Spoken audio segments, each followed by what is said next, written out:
Africains, Africaines, bonjour. Ivoiriens, Ivoiriennes, bonjour. Chers tuteurs et chères tutrices, bonjour. Chers enfants capables de Côte d'Ivoire, d'Afrique, des Caraïbes et partout dans le monde, bonjour. Nous sommes aujourd'hui mercredi 17 mars 2021 et nous avons une sœur qui m'a envoyé une vidéo que j'ai trouvée tellement bonne parce que cette vidéo, dans cette vidéo, la personne qui parle dit un peu les mêmes choses que moi. Mais elle dit encore mieux, elle le dit encore mieux que moi et j'aimerais partager ça avec vous. Le titre de ce direct c'est « Ivoiriens, ouvrons les yeux, l'heure est grave pour notre pays ». Au-delà de tout ce qu'on peut penser, au-delà de nos divisions, au-delà de nos palabres, au-delà de tout, l'heure est grave pour notre pays. Là où nous sommes arrivés aujourd'hui, là, il est temps que nous prenions conscience de ce qui se passe dans notre pays, de ce qui est en train d'arriver à notre pays et le péril qui nous guette. Je vais vous faire écouter la vidéo du frère. Mais avant ça, je vais chanter la chanson que vous connaissez, que j'aime chanter, qui a pour moi des paroles très fortes. Le travail de 1000 générations construira notre Côte d'Ivoire. Elle paraîtra devant les nations dans tout l'éclat de sa gloire. Telle est son unique destinée, puisque braves et fiers, nos aïeux sont morts pour la défendre, et nous vivrons pour l'aimer. Il y a une autre information que je voudrais vous apporter. Il y a plusieurs qui m'ont dit qu'ils ne reçoivent pas les notifications quand je fais les directs. Et puis j'ai posé le problème. Et puis plusieurs m'ont dit qu'il faut aller s'abonner, je crois, à mon compte. Et puis il faut cliquer sur la cloche de notification pour que chaque fois que je fais une vidéo, vous soyez automatiquement informé. Il faut s'abonner et puis cliquer sur la cloche de notification. C'est ça qui va vous permettre de savoir quand je suis en direct. Je disais donc à l'entame qu'il y a une de nos sœurs qui m'a envoyé une vidéo que j'ai écoutée, que j'ai beaucoup aimée et que je voudrais partager avec vous. Parce que souvent quand tu reçois une information que tu publies dans ton fil d'actualité, tout le monde ne voit pas. Or quand c'est dans un direct, ça permet à une grande partie de tes contacts de voir ce que tu as partagé. Alors c'est parti.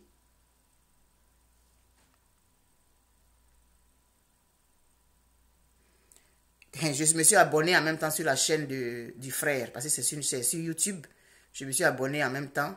Et nous avons besoin, plus nous allons avoir des gens qui réfléchissent comme ça, et mieux ça va être pour nous. Je vous encourage donc à vous abonner à sa chaîne YouTube. Nous avons eu la chance d'aller à l'école. C'est vrai que ce n'est pas l'école qui rend intelligent. Ce n'est pas ce que je dis. Il y a des personnes qui ne sont pas allées à l'école qui ont réalisé des grandes choses. Mais aller à l'école, ça aide à pouvoir faire certaines analyses. Nous avons eu la chance d'aller à l'école. Et aujourd'hui, nous avons 40, 50 ans. Nous sommes sur les réseaux sociaux. Nous avons 30, 40, 50 ans, 60 ans. C'est notre temps. C'est notre époque. C'est notre génération. Il faut que nous prenions nos responsabilités par rapport à notre pays. Nos parents, ils ont fait ce qu'ils pouvaient. Et puis, ils nous ont donné un pays. Ils sont partis. Et nous, qu'est-ce que nous faisons? Nous dansons, nous nous battons, nous nous divisons, nous nous fabriquons des ennemis virtuels et puis on avance. Qu'est-ce que nous allons laisser à nos enfants? Qu'est-ce que nous allons laisser à nos enfants? Ivoiriens. Une personne, plus deux, plus 3, plus 4, plus 5, plus nous allons avoir des gens qui prennent position, qui réfléchissent pour le pays, plus ça va aller pour notre pays. Nous devons dépasser le palabre des partis politiques. Nous devons dépasser le palabre des leaders politiques. Nous devons nous mettre au-dessus de ça. Nous devons mettre notre pays avant. On a le droit d'avoir un parti politique. On a le droit d'aimer son leader politique. Mais on ne doit pas mettre notre pays avant le leader politique, après le leader politique. On ne doit pas mettre notre parti politique avant notre pays. Faisons en sorte de converger vers cet esprit civique, cet esprit véritablement patriotique. On ne doit pas être patriote parce qu'on aime un leader. C'est parce qu'on est... C'est pas parce qu'on aime un leader qu'on devient patriote. On doit devenir patriote parce qu'on aime notre pays, donc on aime un leader. Le pays doit venir avant. C'est le pays qui doit tout déterminer et non le contraire. Nous avons marché, nous avons compris des choses, nous avons essayé d'ajuster notre vision des choses. Continuons dans ce sens-là. Mais mettons notre pays avant.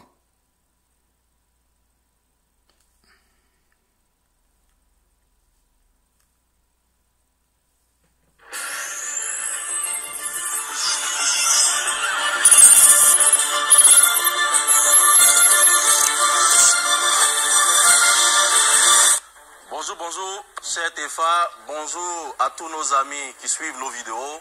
Bonjour à tous. Ce matin, je voudrais parler de l'urgence du moment. Oui, il y a urgence. Il y a urgence au plan social, il y a urgence au plan économique, il y a urgence au plan politique même. Mais l'urgence des urgences, c'est le peuple. C'est les préoccupations du peuple. Alors, dans ces 2 jours, les Ivoiriens viennent de choisir leurs députés. C'est-à-dire que des Ivoiriens viennent de donner du boulot à certains parmi eux qu'on va appeler députés, qui vont recevoir comme salaire 2 700 000 par mois. Souvent même, ces Ivoiriens-là ont déjà un boulot. Ensuite, ils ont même une fonction. Ils sont nommés, ils sont souvent ministres, ils sont directeurs, ils sont maires, mais en plus, ils ont besoin encore de 2 700 000 là pour compléter leur salaire. Et un individu, un seul Ivoirien, il reçoit tout, 5 postes, lui seul. Salaire de ça là, lui seul il engage, il prend, c'est pour lui seul. Et des millions d'Ivoiriens sont là, ils n'ont aucun boulot. Des centaines de milliers d'Ivoiriens sont à la recherche de boulot et ils n'en trouvent pas. Des Ivoiriens ont perdu tout espoir. Ils sont même prêts à vendre le peu de biens qu'ils possèdent pour aller à l'aventure de l'immigration. Voilà la situation actuelle. Et hier, on disait que le succès de ce pays repose sur l'agriculture.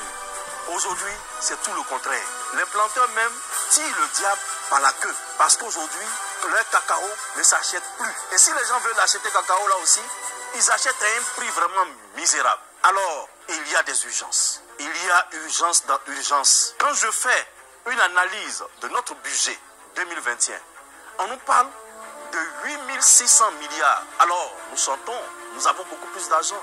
Mais dans les 8 600 milliards là, l'État de Côte d'Ivoire est obligé d'aller chercher crédit jusqu'à 1700 milliards pour pouvoir boucler son budget. Or déjà, comme vous le savez, en 2020, nous étions déjà à 16 322 milliards de crédit. On va prendre encore 1700 pour venir compléter. Il y a des urgences, ces Ivoiriens. Il y a des urgences actuellement.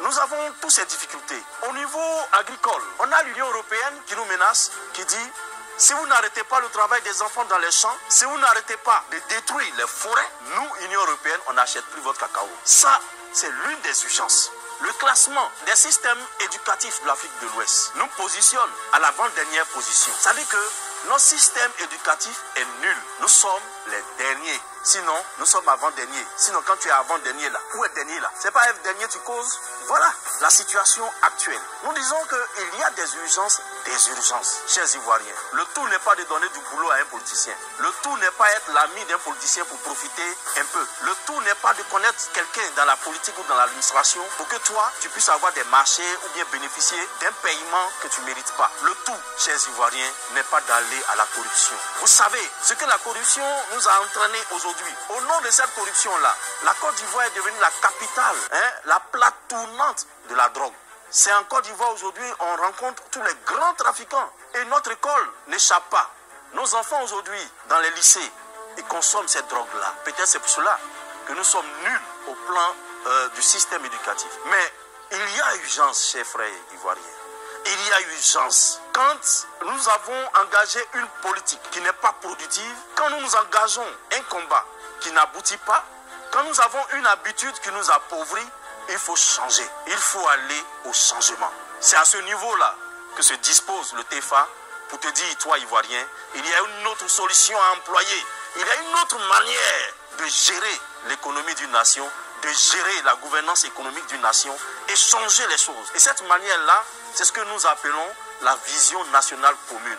En quoi consiste cette vision nationale commune et comment cette vision-là peut nous permettre de gagner beaucoup plus d'argent et de ne pas recourir à l'endettement? Comment cette vision-là peut nous permettre d'amplifier le prix de nos matières premières et permettre à nos planteurs d'être riches? Comment cette vision-là peut permettre à chaque Ivoirien d'espérer et d'avoir un emploi et mieux de voir toutes ces affaires prospérer? D'abord, la vision nationale commune que nous prenons préconise dans son premier point que nous passions directement à la transformation locale de toutes nos matières premières, y compris même les plantes médicinales. Il faut que l'État, il faut que nous, Ivoiriens, que tu sois député ou qui que ce soit, que tous ensemble, nous puissions décider maintenant que notre nation adopte pour principe la transformation sur place de toutes nos matières premières comme premier principe. Le second principe, c'est celui qui nous amène à participer à la mondialisation en offrant des parts de marché de toutes parts. Et ce principe-là nous recommande donc d'adopter ce qu'on appelle la détasse. La détasse ou duty free permet donc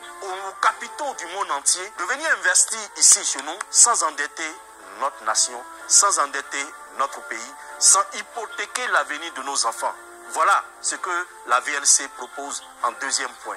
En troisième point, nous parlons de déréglementation, parce que derrière la déréglementation se trouvent des impôts ou taxes qui ne disent pas le nom. Derrière la déréglementation se trouve une formule qui permet donc de continuer et de persévérer dans la voie de la corruption. Or, nous voulons que cette corruption s'arrête et que les Ivoiriens puissent utiliser la formule ou l'instrument qu'on appelle la méritocratie pour pouvoir créer des richesses vraies, des richesses partagées et des richesses vraiment abondantes. Alors arrêtons d'enrichir les plus riches. Arrêtons de continuer de donner aux politiciens. Nous-mêmes, décidons de mener le bon combat qui nous intéresse, qui est celui de la VLC, celui de passer à la transformation ici, sur place, de toutes nos matières premières. Si tu as compris ce message, cher frère, tu as tout compris. Et nous, on t'attend au TEFA pour qu'ensemble, nous puissions poursuivre ce combat de la VLC. Merci.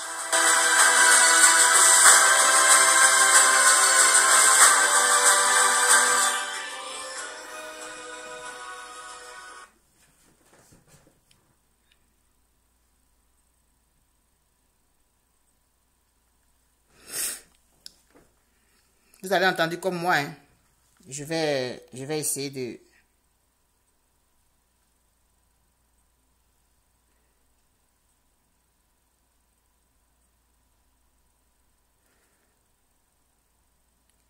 Ah, ok. Est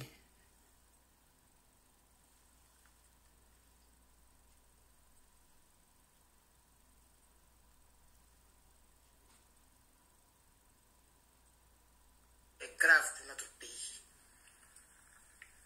Au-delà.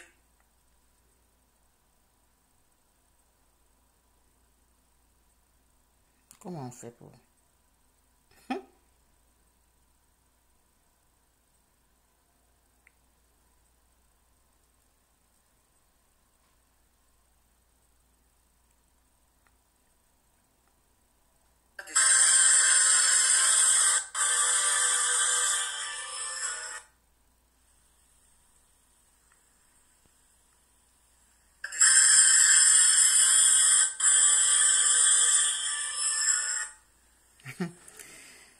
J'ai essayé d'épingler, mais je ne sais pas comment on fait, c'est pas grave.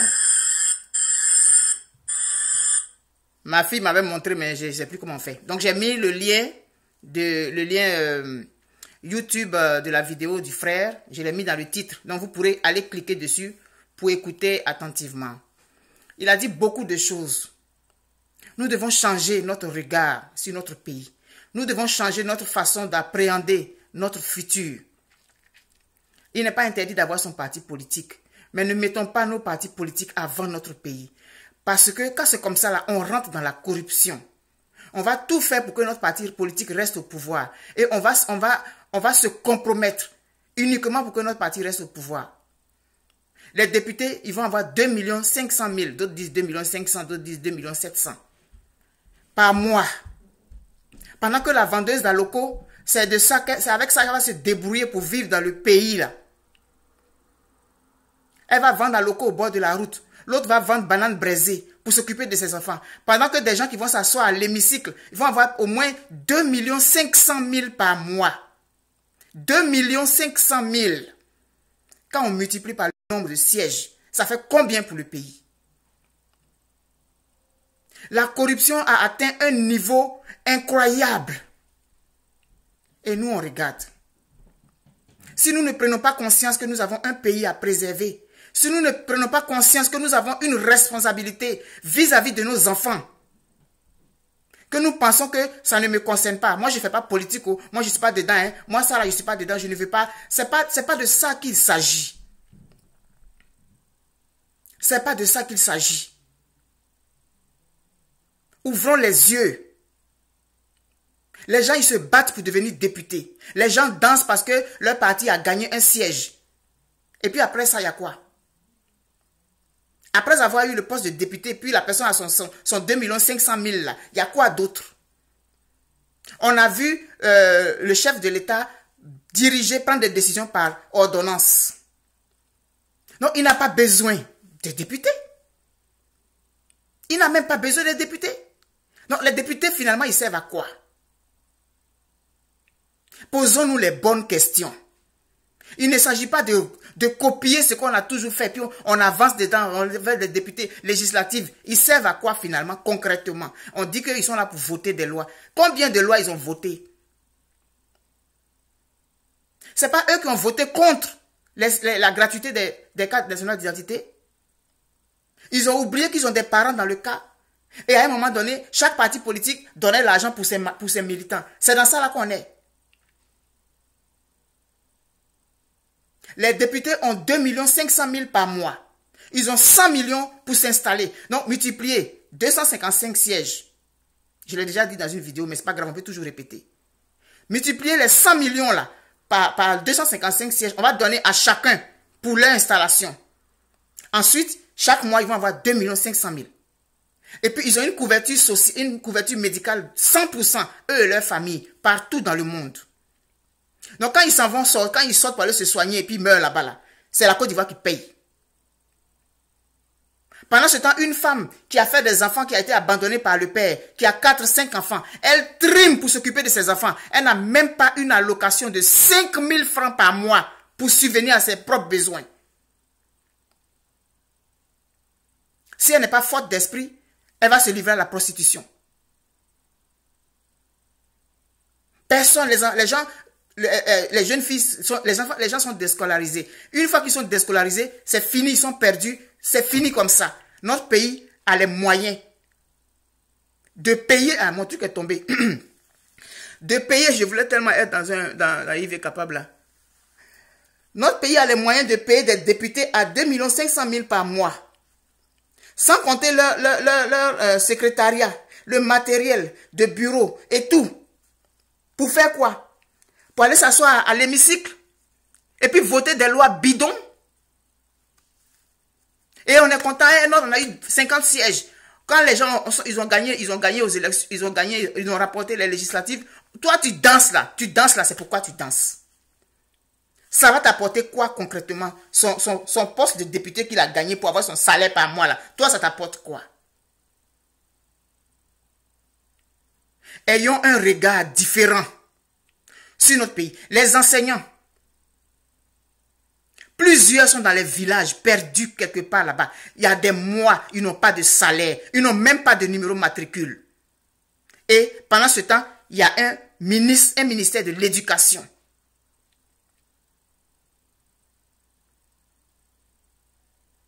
Et on dit qu'on a à la tête de notre pays un économiste intergalactique. Il est allé sur toutes les planètes, Mars, Pluton, Neptune. Il est allé là-bas, il a prouvé qu'il est le plus grand économiste du monde. Notre pays est endetté. Vous avez écouté ce que le frère a dit. Non seulement notre pays est déjà endetté à des centaines de milliards, mais il va en prendre encore pour compléter. Pendant ce temps, on est dans les palabres. De mon leader est le plus beau, il est le plus intelligent, il n'a pas fait ci, il n'a pas fait ça. À un moment donné, et si on mettait une trêve, s'il vous plaît, frères et sœurs, on s'est rendu compte aujourd'hui que les réseaux sociaux sont un pouvoir. La preuve, le challenge est capable. C'est sur les réseaux sociaux là, les réseaux sociaux là, qu'il s'est déclenché.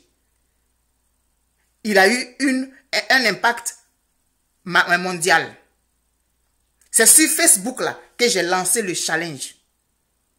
Ça a eu un impact mondial, sans compter au pays. Ce qui veut dire que nous qui faisons les vidéos là, nous avons un impact. Peu importe les vidéos qu'on fait, ceux qui font les vidéos ont un impact. Maintenant, j'aimerais vraiment appeler les cyberactivistes ici, au secours de notre pays. Et si vous faisiez une trêve, ce sont des messages comme ça que nous devons véhiculer pour sensibiliser nos parents, pour conscientiser nos compatriotes. Au lieu de rester dans les palabres, là, je vous en prie, faites une trêve de peut-être 2 semaines. Et puis chaque jour, faites ce genre de vidéos-là pour attirer l'attention des gens sur le péril que court notre pays. Une seule voix ne peut pas faire tout.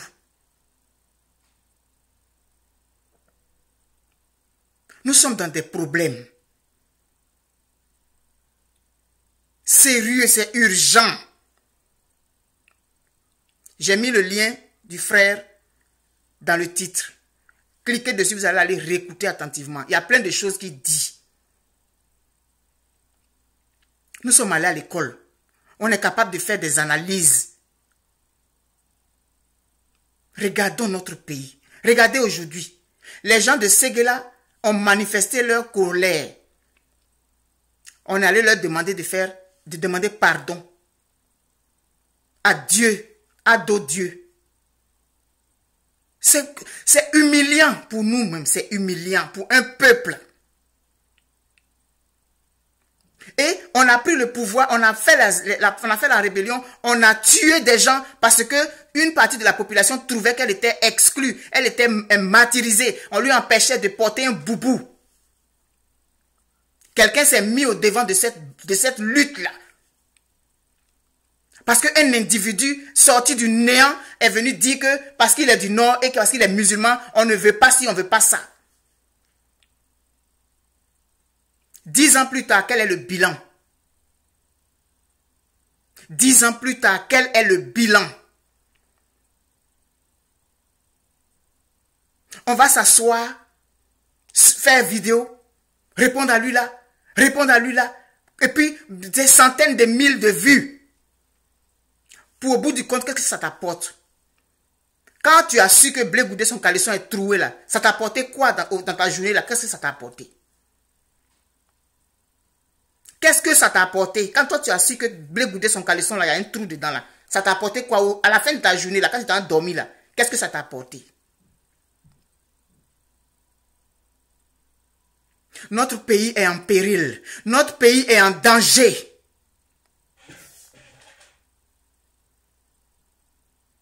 C'est ce que j'avais envie de dire. Si nous ne prenons pas conscience,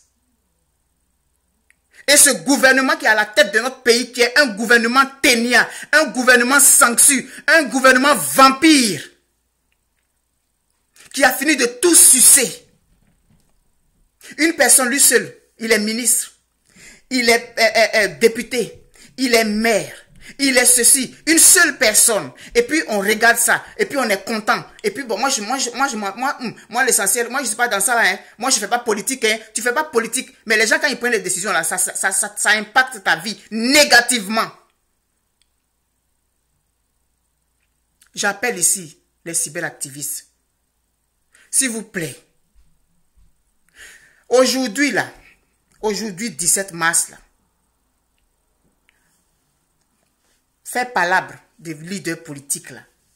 Est-ce que vous ne pouvez pas mettre une trêve à ça? Et puis rejoindre ceux qui appellent sous le drapeau. Nous n'aurons que nos yeux pour pleurer. Déjà, on dit on est avant-dernier en termes de système éducatif. Au niveau de la santé, zéro.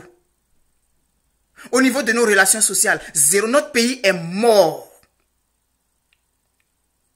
On court pour aller être député. Député pour faire quoi? Aujourd'hui, là, député pour faire quoi? Il y a urgence. L'urgence, c'est de récupérer notre pays. Sinon, on sera ici encore en train de faire des vidéos en 2027.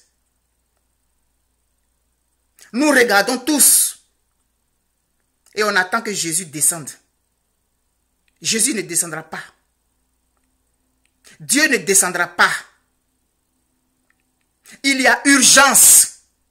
Vous tous qui avez applaudi les députés, vous avez eu 50 sièges, vous avez applaudi là. Aujourd'hui, à l'heure d'aujourd'hui là, qu'est-ce que ça apporte? Voilà, on va faire funérailles d'Ahmed Bakayoko. C'est des milliards qui vont être engloutis dedans. Parce que tout le monde va vouloir être dans l'organisation pour avoir un peu d'argent sur son compte. Chacun va vouloir bouffer dedans. Et la corruption est légalisée aujourd'hui en Côte d'Ivoire. Ce n'est pas parce que tu mérites que tu es directeur de ceci, mais c'est parce que tu es d'un parti politique. Et parce que tu es d'un parti politique, ça te donne droit à devenir directeur de quelque chose. Que tu mérites ou pas, on s'en fout. On va placer nos pions dans l'administration. Et des gens sortent de nulle part, ils sont parachutés à des postes, ils sont même pas capables. Et ça, il y a longtemps que ça existe. Mais c'est pire, parce qu'il y a la plupart de ceux qu'on parachute là, c'est des analphabètes. Des gens qui ne savent pas lire, qui ne savent pas écrire, on les nomme. Simplement parce que ils sont dans un parti politique. Et on regarde. Tant que notre parti politique est au pouvoir, tant que c'est un gars de notre parti politique, il n'y a pas de problème. Mais c'est à qui on fait du mal? C'est à nous-mêmes. C'est à nous-mêmes. Il y a urgence. Il y a urgence. Vraiment, je ne sais pas comment on va dire ça. Il y a urgence.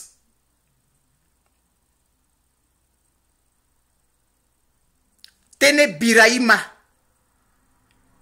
nommé ministre de la Défense. Est-ce que tu sais ce qui est dedans? Tu sais ce qui est dedans? Chacun fait ce qu'il peut.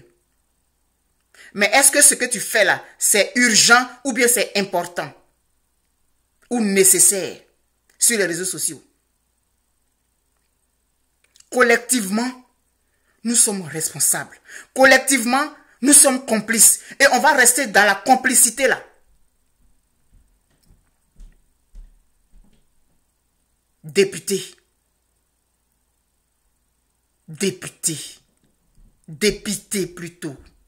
Des analphabètes qui vont remplir à l'hémicycle, qui sont même pas capables de faire une phrase, verbe, sujet, complément. Ils sont même pas capables. Ils sont députés. Et on est content de ça. Des gens qui font des cumuls de postes.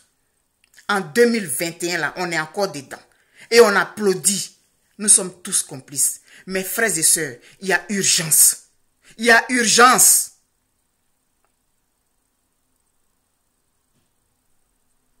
Nous a tort d'asana. Anifi ayaku. Que celui qui peut traduire, il traduise. Bonne journée. Maintenant, vous les cyberactivistes là, continuez de faire les clashs. Continuez des choses. Aujourd'hui, là, on va faire autopsie de Ahmed Bakayoko du matin jusqu'au soir. C'est ça, c'est de ça on parle. Ahmed Bakayoko, c'est lui là, j'ai les preuves. C'est de ça on parle. Pendant ce temps, le monsieur est en train d'appliquer son programme. Ahmed Bakayoko, il est mort. C'est fini. On va l'enterrer. Et puis la vie va continuer. Mais quelle vie on va continuer? Quelle vie on va continuer? Franchement. Mais c'est notre pays, on ne peut pas se taire. Même si on se dit, de toutes les façons, je peux pas me taire, je peux pas. C'est mon pays, je peux pas. Je peux pas. 625 millions chaque mois pour payer des voleurs de la République. Et vous tous, vous avez applaudi les députés. Députés, quels députés? C'est ça là, vous appelez une république? Honnêtement là, vous appelez ça là une république ivoirienne? Cette médiocrité-là, c'est une république? Mon œil. Il faut faire quelque chose, hein. Il faut faire quelque chose. On peut encore sauver les meubles. Il faut faire quelque chose. Bygone. Merci.